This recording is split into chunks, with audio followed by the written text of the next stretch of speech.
Hi everyone. ఈరోజు మనము tomato chutney చేయబోతున్నాం. సో టమాటో చట్నీ చేయడానికి మీరు టమాటాను సన్నగా కట్ చేసుకోండి. అండ్ పచ్చిమిర్చి ఒక 4 తీసుకోండి.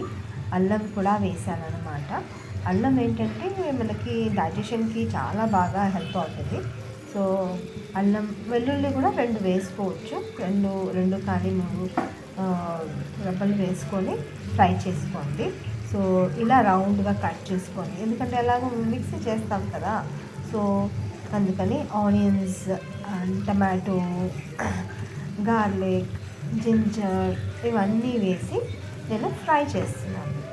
బాగా ఫ్రై చేసుకోవాలి, సో దట్ ఆ టెక్స్చర్ అనేది టేస్ట్ అండ్ టెక్స్చర్ ఫ్రైలోనే వస్తుంది. ఓకేనా? సో ఇలా మీరు అంతా ఫ్రై చేసుకొని నేను దీంట్లో వేయడానికి కొద్దిగా అల్లం తీసుకోండి. అల్లం అండ్ పసుపు కూడా అల్లం లాగానే ఉంటుందండి. సో ఆ పసుపుని కూడా కొద్దిగా కట్ చేసి వేసాను. అది ఓన్లీ ఫర్ డైట్ కాన్షియస్. కొంచెం కొద్దిగా ఏంటి చింతపండు వేసుకోండి, కొద్దిగా ఉప్పు అండ్ కరివేపాకు వేసి బాగా ఫ్రై చేసేసుకోండి. సో దీంట్లో నేను కొద్దిగా నువ్వులు ఫ్రై చేసి ఆల్రెడీ పెట్టుకున్నానండి. అది కొద్దిగా దీని మీద చల్లాలి.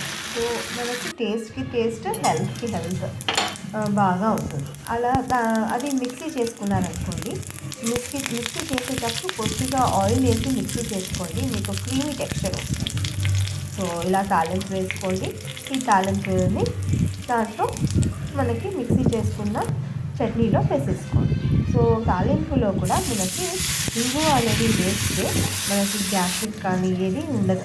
సో ఇంగువ కొద్దిగా ఎక్కువగానే వేసుకోవాలి.